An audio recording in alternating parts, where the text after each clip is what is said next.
Welcome to the Lekbest channel. It's Andre with me, and I'm pleased to present our new, original story.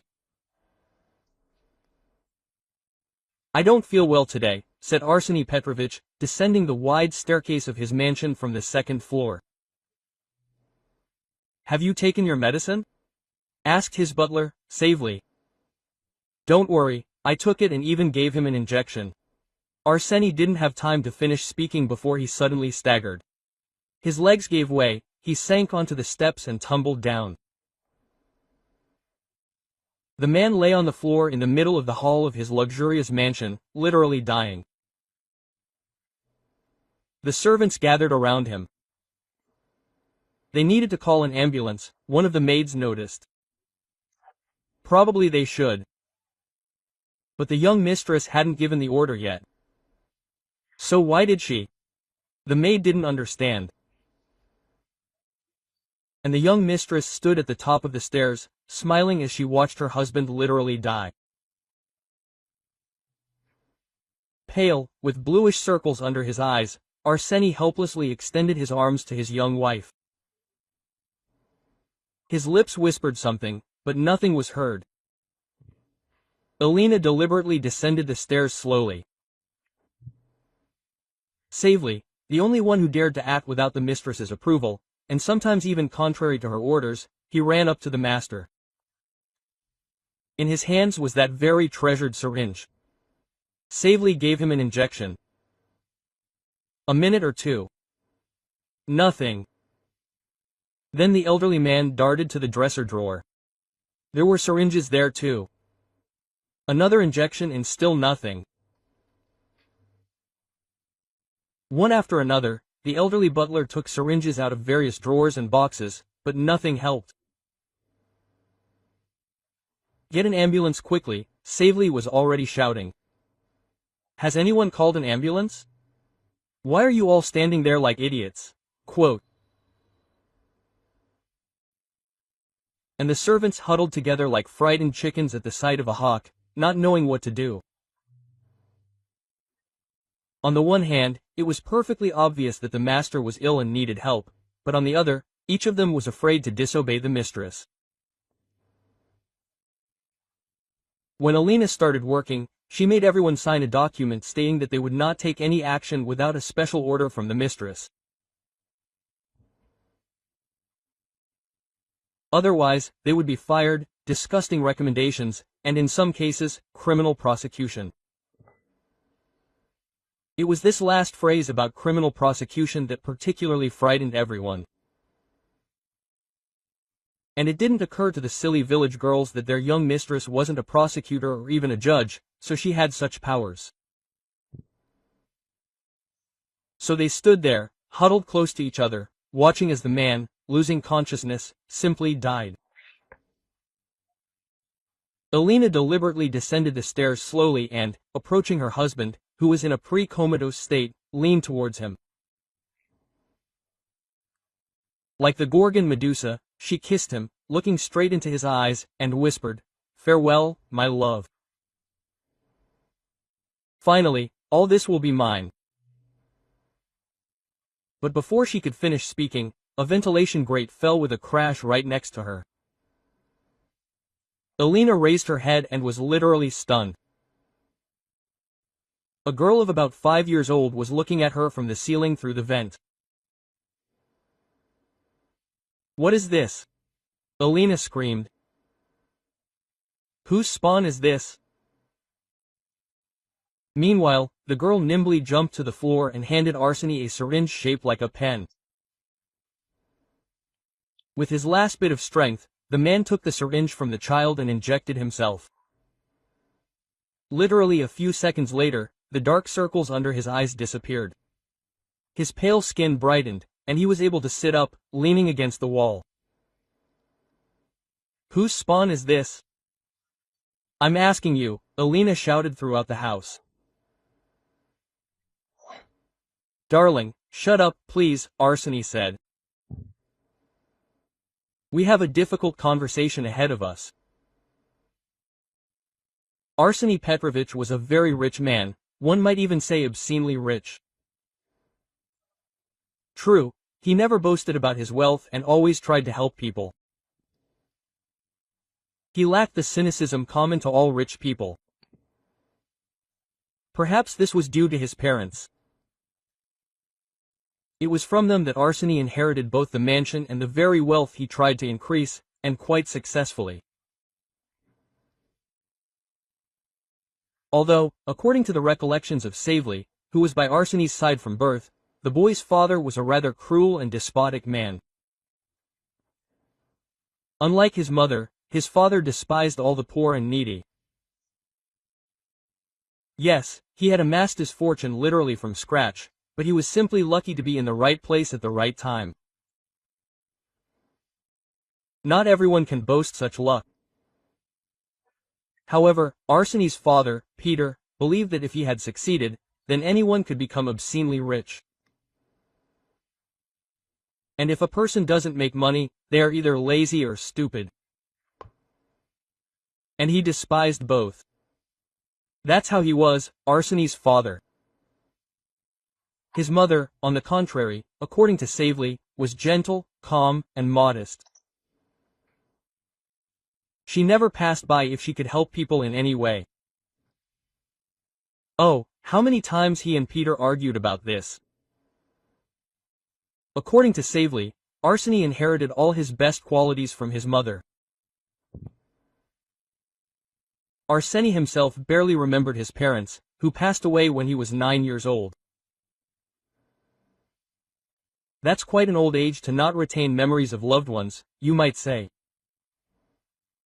But the truth is, Arseny's parents died in a car accident. He was in the car with them and was the only survivor. He was simply lucky. However, Arseny suffered a brain contusion.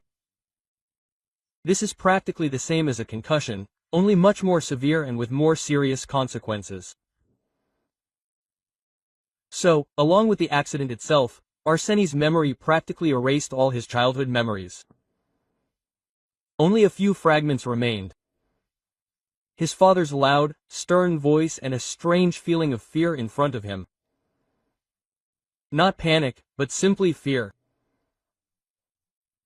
His mother's gentle and affectionate voice, the warmth of her hands, and the lullaby she sang to him from birth. He barely even remembered her face. Of course, there were photographs in the house, even portraits of his mother, painted by famous contemporary artists. But Arseny didn't remember her face, only her voice and a slightly blurred image. From the age of 9, the young heir had been forced to confront the attacks of competitors and the desire to tear apart his inheritance. Thank goodness, there were no other relatives or heirs. And if not for Savely's guidance and help, it's unclear whether Arseny would have become what he did. Savely, like an elderly 10th century kammerdiener, was always by Arseny's side, always telling him what to do, how to act, where to turn. He helped the young rich man make the right decisions in life. It was practically he who raised Arseny. And it was to the elderly Savely that he owed everything. Of all the servants in the house, Savely was the only one who wasn't afraid of the master's young wife. He was the only one she didn't raise her voice at, and it seemed she was a little afraid of him herself. Arseny was very lucky in his mentor, but completely unlucky in his personal life. No matter which girl he brought home, he never got married to any of them. Sooner or later, they all revealed their interest not in Arseny himself, but in his money. Disillusioned with women, Arseny stopped trying to have a serious relationship. Until the age of 38, he remained an enviable, wealthy bachelor. Every girl in town literally hunted him. But he seemed to be simply having fun. At first, he played along, and then, with pleasure, exposed them. When he met Alina, he tried to play the same game with her. But it was no use. She was cunning, wily, and very clever. Alina used a trap that other girls couldn't or didn't have time to use on Arseny. She told him she was pregnant.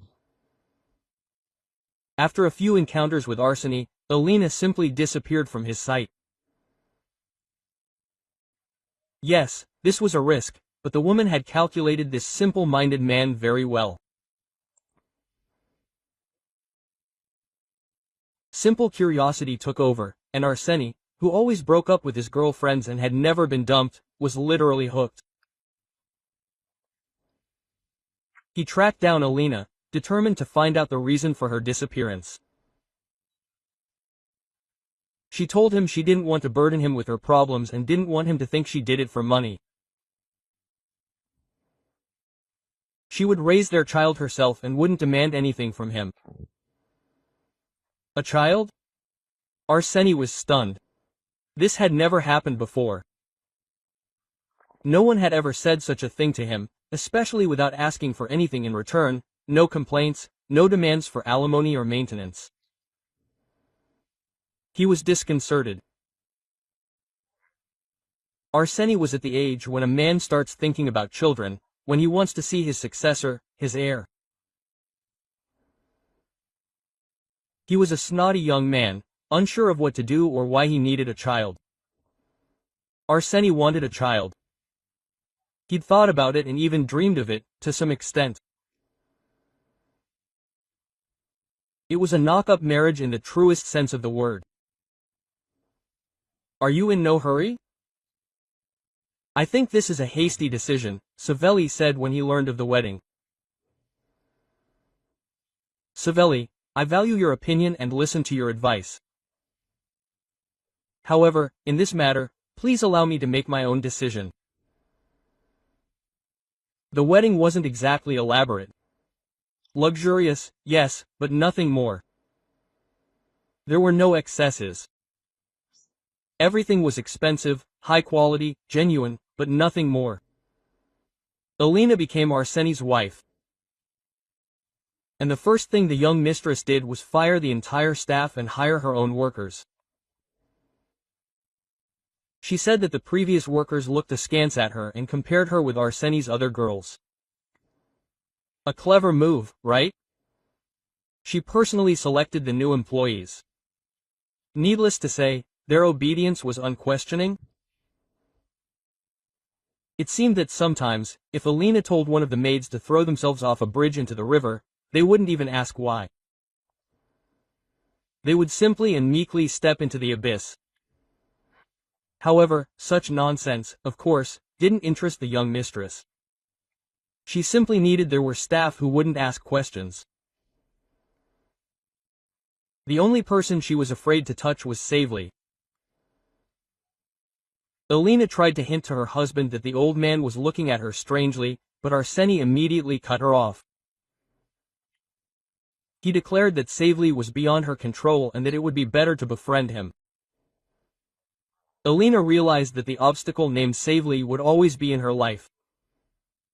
And it was better, if not to accept him, then simply maintain neutrality. After all, the old man was fleeting and would be gone sooner or later.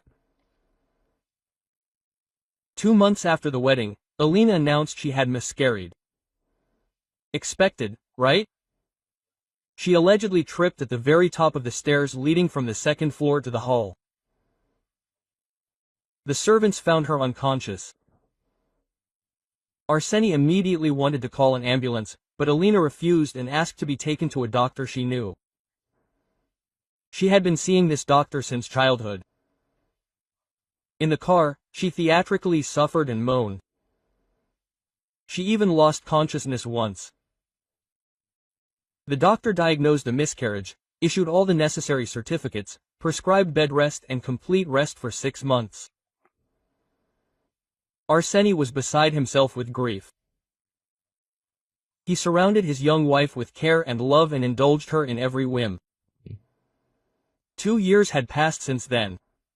Alina couldn't get pregnant, no matter how hard she and her husband tried. His wife's character became even more quarrelsome and capricious, but it seemed Arseny didn't notice anything. He understood her. After all, she so wanted to become a mother. But it seems that after that miscarriage there were some complications. Alina couldn't get pregnant. Gradually, the topic of children in the house gradually turned into a taboo. No one could talk about children. All films and television programs about children were banned.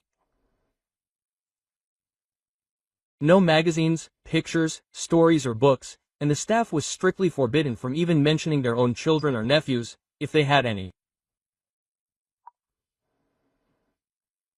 Everything was done only, so as not to remind Alenachka of the tragedy. That's how they lived. Arseny protected his wife from unnecessary stress and indulged every whim. All that was left for the old servant Savely was to shake his head, sigh, but remain silent. And what could he do? The master was in love and doted on his wife. I'm asking you for the last time, who brought this into my house? Already moving to her temple, she shouted to the servants, Alina, pointing to a little girl of about 5, who so suddenly jumped out of the ventilation in the ceiling of the hall. The servants, continuing to cling to each other, exchanged frightened glances. No one understood where the child came from. Quote, "Calm down already, as you put it, I brought this home," said Arseny. "And by the way, would you like to explain your words?" He looked intently at his wife, trying to understand what he had just heard from her a couple of minutes ago when he was having an attack. "I misunderstood you," Alina began to justify herself. "You imagined it." "Yes, but I certainly didn't imagine it," Savely intervened. "I heard everything perfectly well too." "Where are you going, you old fart?" Quote. Alina shouted at him. "Your place is by the door, butler, or even better in the garden." She raised her voice so much that she was almost shrieking. Then she shouted many more insults at the butler, calling him obscene words that normal people don't even say out loud. Elena finished her tirade by calling Savely a moldy morel. "Apologize immediately," Arseny said, already getting up from the floor. He was already feeling much better from the injection. "I won't even think about it," Elena replied. "I'm filing for divorce tomorrow, so pack your things and leave my house," Arseny ordered her. "What's this? Is this why you're divorcing me, old man? He's a servant, after all." Quote, "He's trash. How can you?" "Because of the same thing," Arseny said calmly. "And also because you were going to kill me." "What a blatant lie. Who put these thoughts in your head?" "Your servant, who hated me from the very beginning." "And how are you going to explain to me that not a single syringe contained the medicine I needed?" "You will leave my house right now if you don't want me to call the police. I'm sure they will find many interesting things in your office." The thing was that Arseny Petrovich had suffered from a severe form of diabetes since childhood. His sugar levels were constantly fluctuating. Moreover, the indicators were practically incompatible with life. Sugar could rise completely suddenly and then suddenly fall. In addition to pills, he had to constantly inject insulin. But even without this, he had to periodically inject additional doses of insulin throughout the day. He got himself a pump that automatically measured his sugar levels and administered the required doses of insulin. But this toy, as he called it, was not as effective as self-control. Several times she'd miss the onset of an attack. Either the batteries were dying, or magnetic storms were interfering with the equipment. Arseny couldn't figure out why, but he didn't like walking around with the device on his forearm. Besides, he trusted himself and his own senses more. At the slightest suspicion of an impending attack, he'd simply inject himself. Because of this, so-called stashes were kept all over the house, in desk drawers, decorative baskets, simply in the closet, and everywhere else. Well, they were just syringes of insulin. The few injections Savelli gave him didn't help at all. And that could only happen for one reason. They didn't contain any medication. The syringes were filled with water or saline, anything but insulin. One could have been lost in conjecture, trying to figure out who had switched the medication, if Alina hadn't restrained herself and whispered to her husband that she would be immensely happy if he died. And finally, everything here will be hers. Why was this attack necessary? She so wanted to gloat. Did she want her husband to know before his death whose handiwork this was? Arseny hadn't always suffered from diabetes. Before that unfortunate accident, the boy was healthy. He could eat sweets without worrying about his health. Diabetes was discovered after the accident, the result of the influence of stress on a child's fragile body. Fear, worry for his parents, the fright after he realized that he was now left alone. All this affected Arseny so much. On top of all his troubles, he now also became an insulin-dependent diabetic. This also happens, although rarely. So where did this angelic child come from, and with life-saving medicine in hand?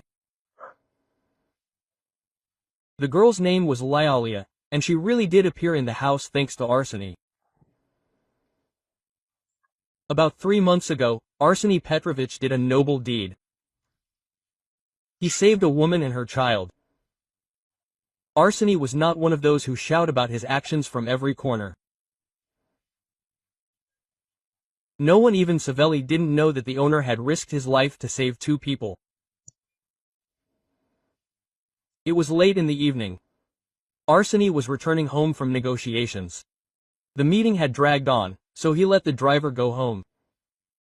Arseny knew he had a family and a small child.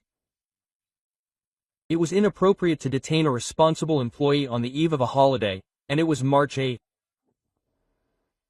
So, what, I don't even know how to drive, or what?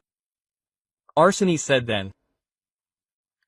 He told his driver to take a taxi, leave the car at the office entrance, and go home to his wife and child. If he had a child, he would have done the same.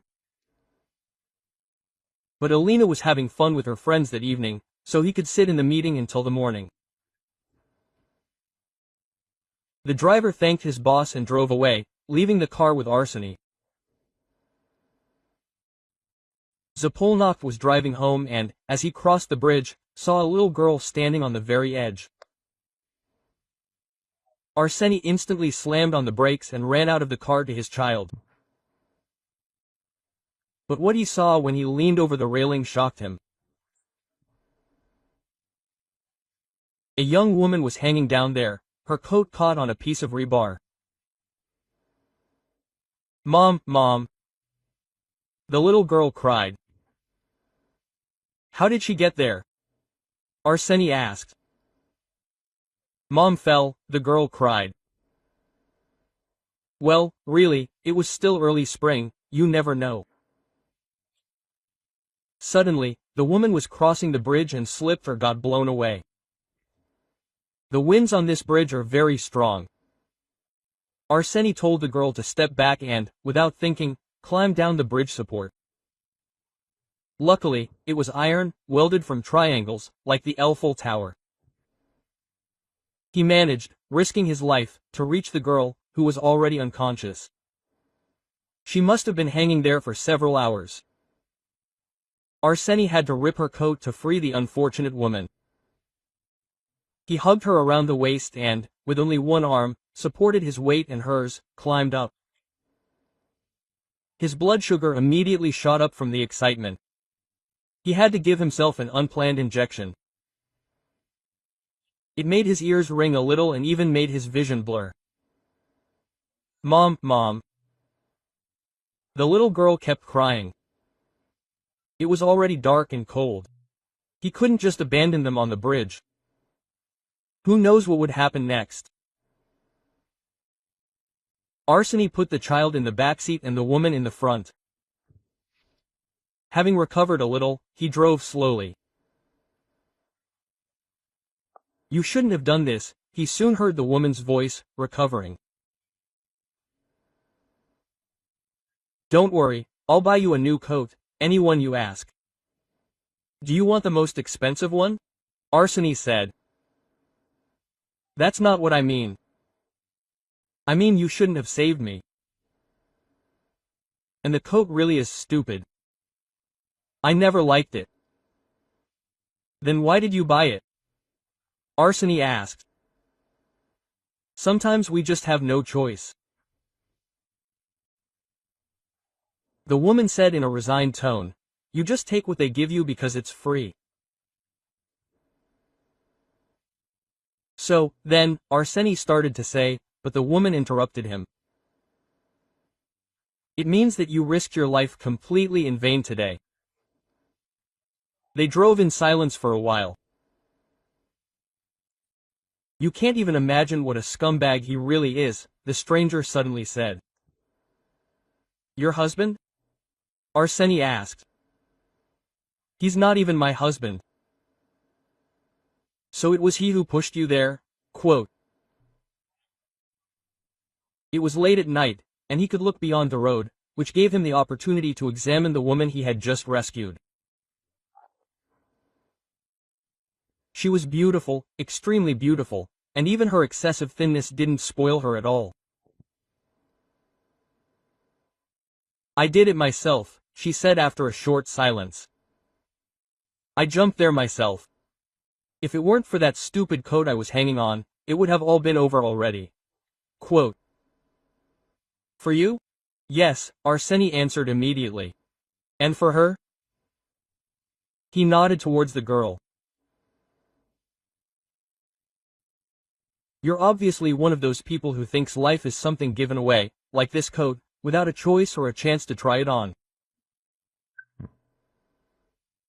Arseny stopped abruptly and opened the front passenger door. "Okay, jump, we haven't gone far. You can still go back to that damned bridge and jump. But the child will stay in the car." "Mom," the girl whined. "Why do you need my child?" The woman looked at him fearfully. "What difference does it make to you? If it weren't for that stupid coat, you wouldn't care what happened to the girl now. Or maybe she would have jumped after you. That's what you wanted, right? Your stupid coat saved her too." Quote. "Come on, go ahead and jump," Arseny was already shouting at the woman. She burst into tears and covered her face with her hands.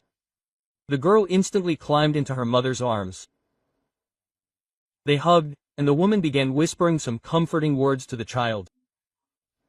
Arseny closed the doors, and they drove off. Quote. "And what will happen now?"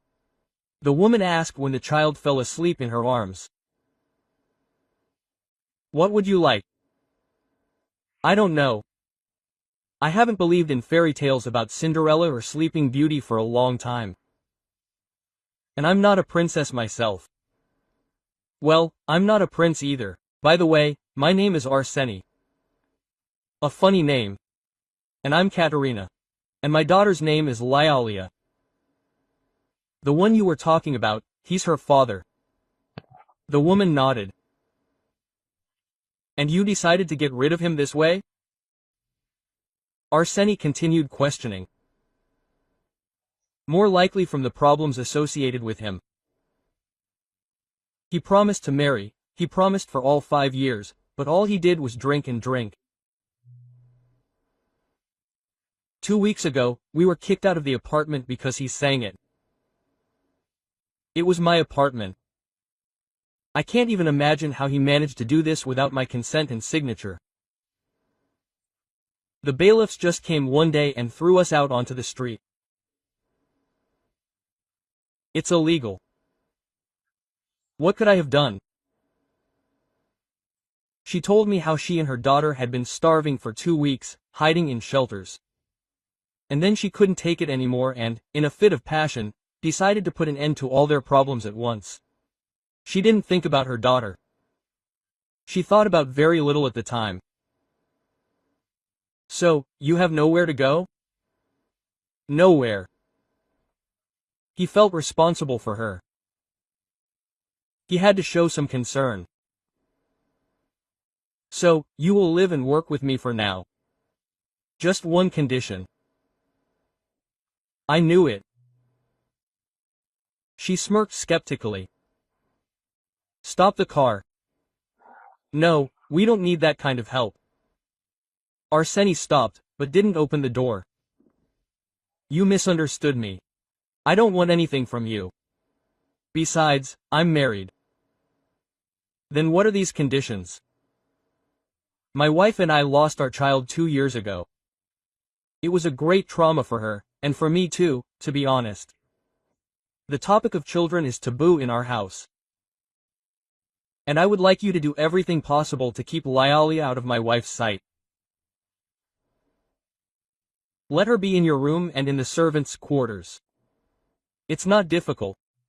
They're in a different wing of the building. A different wing.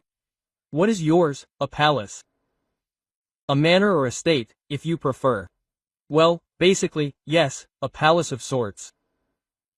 I'll try. Or rather, we will try. I think we needed a cleaning lady. Sorry. My wife personally selects people for all the other vacancies, so she's unlikely to approve of your candidacy just because of a girl. I don't care if it's a cleaning lady, so it's better than nothing. Well, then, let's go. Will your wife see us? I don't think so, she's already asleep, unless, of course, she's back from her friends.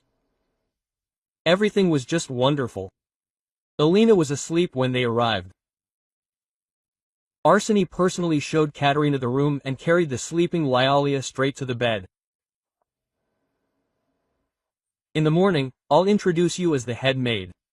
In the meantime, rest, and I'll come and get you myself. Until then, don't leave the room. And yes, remember the girl. Everything was going more than well. The head maid assigned Ekaterina to clean the toilets, but she was grateful for that. The mansion had toilets so big that you could almost walk into them, like going to a museum. It was a joy to clean just such toilets. This wasn't a public restroom at Kursky station.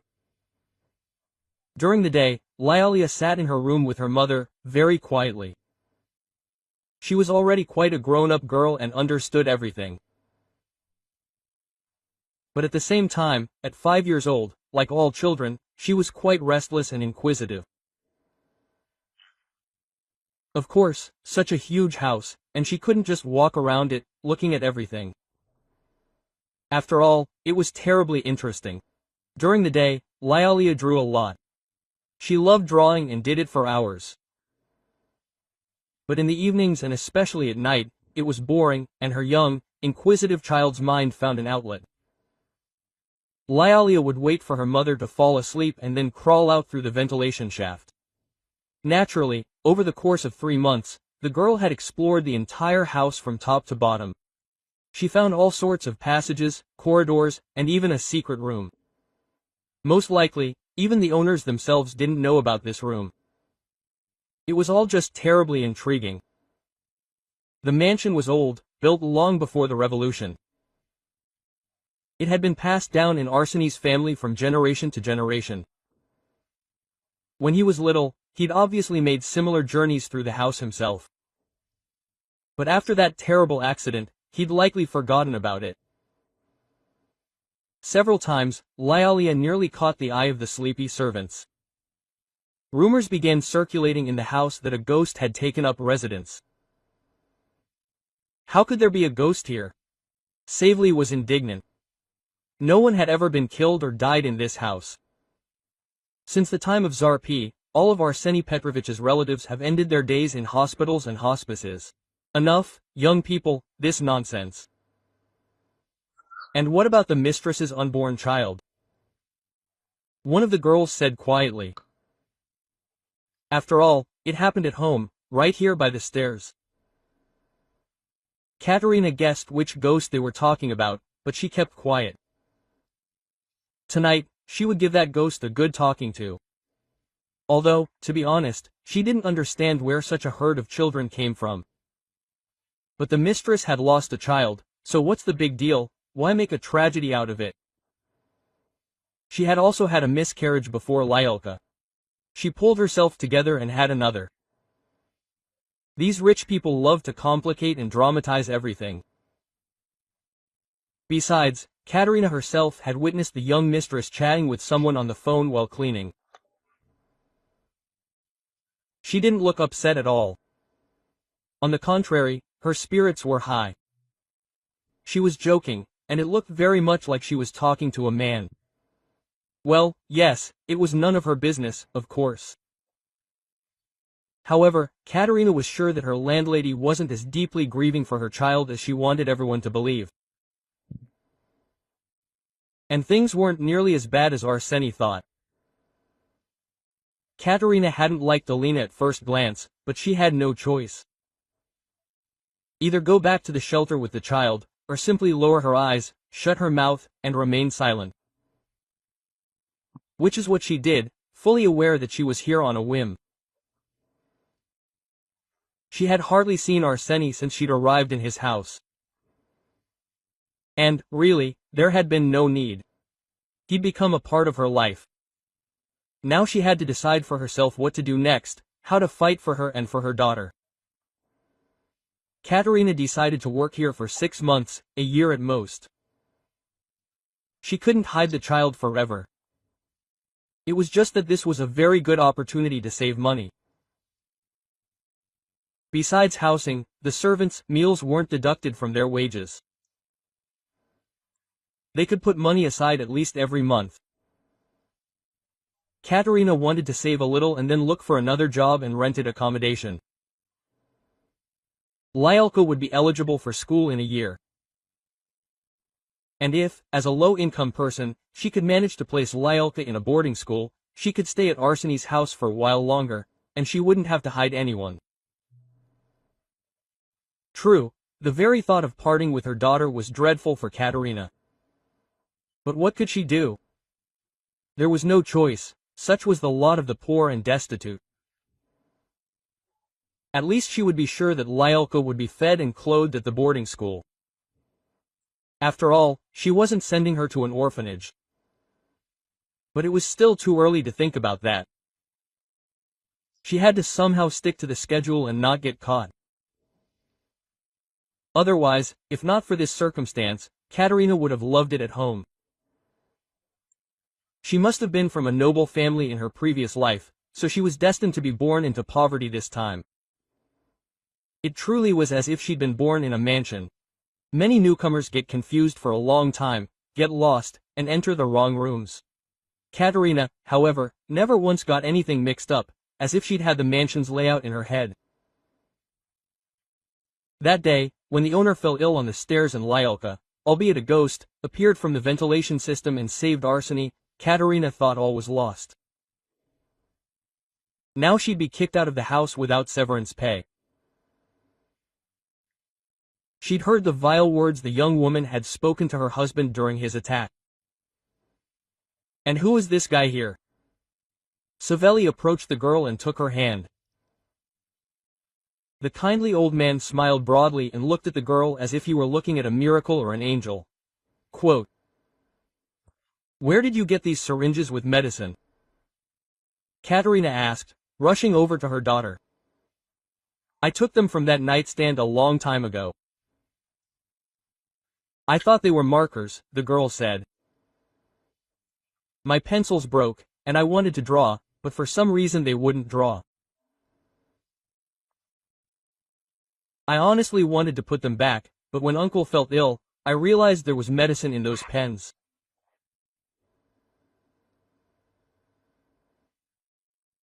"So, it was you I saw last night," said one of the maids. "So, the secret of the ghost has been revealed. Do you like sweet cookies?" Savely asked the girl. "Let's go to the kitchen, I'll treat you." "Oh," the girl said, firmly taking the old man's hand. Savely wanted to lead the girl away from the scandal. A big showdown was about to unfold between the owner and his wife. He was a lonely old man, but he loved all the children very much. Elena was packing her things and cursing everyone in the world, not just the household, but all the children as well. "It's so good that I'll never have any children," she cried out angrily. "But what about our child, whom we lost? Do you curse him too?" Arseny asked. "My God, you're even more of an idiot than I thought. I thought you'd figured it all out long ago, just playing along with me. Quote, there was no child. I lied to you so you'd marry me. As soon as I turned 18, I had my tubes tied. I never wanted any children. Then why did you marry me? For money. All I wanted was your money. All I had to do was switch the insulin in your syringes and wait for you to fall asleep like a drowned kitten. Who knew you'd bring that vile creature into the house to steal your syringes?" Elena suddenly sat down on the sofa and somehow went limp. She had just realized that in a fit of anger she'd said so much about herself that she could be locked up for a long time without a trial. Arseny looked at the woman he loved and couldn't understand how he could fall in love with such a monster. And yet Savelli had long hinted that she wasn't right for him. Elena suddenly realized that Arseny, discouraged by her confessions, won't be able to detain her. She grabbed her suitcase and ran for the exit. But Arseny was no fool. True, he had no intention of detaining her. "I think you've forgotten something," he shouted after his soon-to-be ex-wife. "Perhaps even tomorrow. What else do you want?" Elena snapped angrily, turning around. "You still haven't apologized to Savli? On what grounds should I apologize to him?" Quote, "On the simple grounds that he is my father. And I demand that you apologize to him, otherwise I will call the police. What you said is enough to put you behind bars." A discouraged Savli stood in the kitchen doorway. "How did you find out?" he asked Arseny. "Sorry," Elena shouted and ran out of the house. No one expected more. No one wanted to detain her. "I read it in my mother's diary, which I recently found. How could you keep silent for so many years?" "But I didn't know. I only guessed. All my life I loved only your mother and no one else. Then she was everything to me. When you were born, she said there was one secret she would keep her whole life. Even on her deathbed she would never tell anyone. She's doing it for you, for your future. That's all she told me." "Yes, it would be better for me to live in poverty, but with my own father," said Arseny. "My boy, but you already lived with me," said the old man, hugging his son. "That's enough for me. But I never called you father." Tears streamed down his cheeks. "Believe me, my son, words mean nothing. Actions are what matter." That evening, when passions in the house had subsided, Arseny allowed Lyalka to no longer hide and invited Katerina to have tea with him and Savli. It was almost a family tea party. Lyalka ran around the living room, rejoicing at her finally found freedom. "Oh, if only your mother could see this family idol," said Savely. "But I'm not part of the family," said Katerina. "It only seems that way to you. There was another secret in this family. Quote, I've noticed a small birthmark on your neck for a long time. Would you mind taking a closer look?" Katerina pushed back her hair and moved closer to the old man. "I've had it since birth, as far back as I can remember." "And how long do you remember?" asked the inquisitive Savely. "Well, like everyone else, probably since I was about 3, from the moment I ended up in the orphanage. There was exactly the same birthmark on your mother's neck. Your common mother. When that accident happened, there was another person in the car. Your sister, your younger sister Arseni.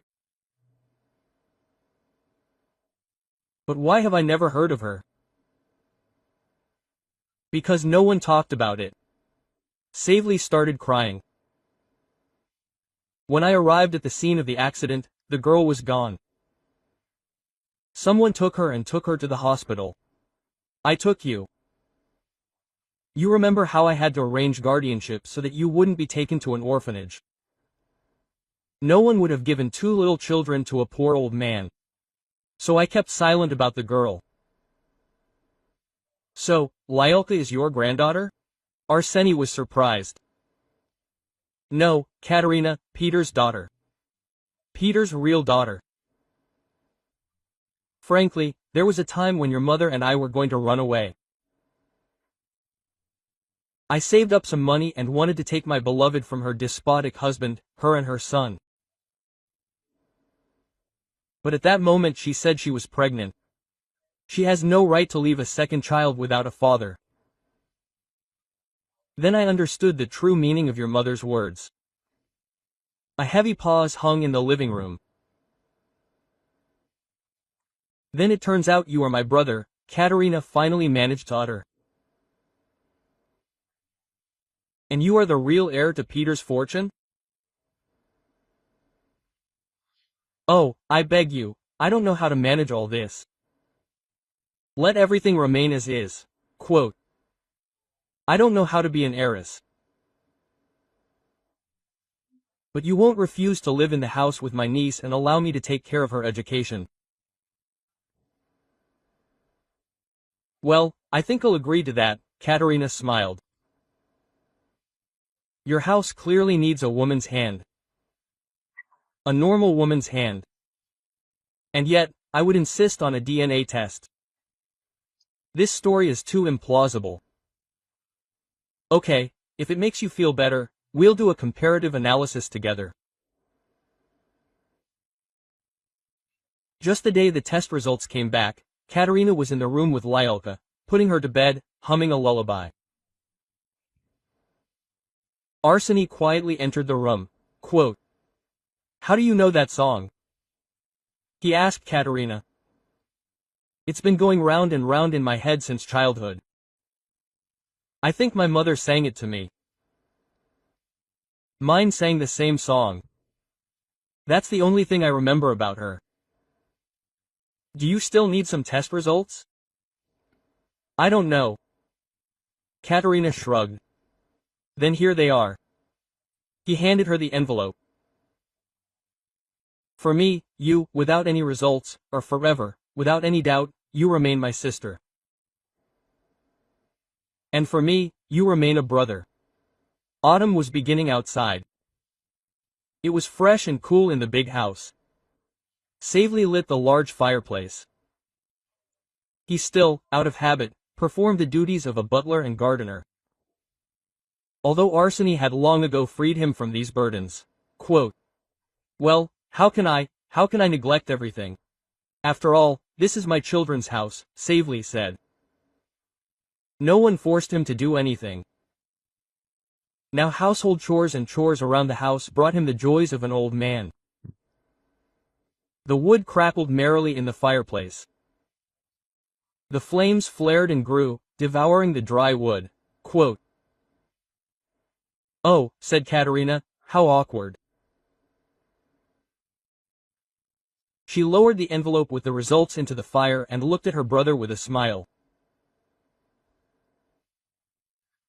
In any case, the results are in the lab, smiled Arseny. Well, let them stay there, said Katerina. They began a happy and close-knit family, and very soon Arseny married Katerina's friend, with whom he grew up together in the orphanage. Little Lyelka had a wonderful brother.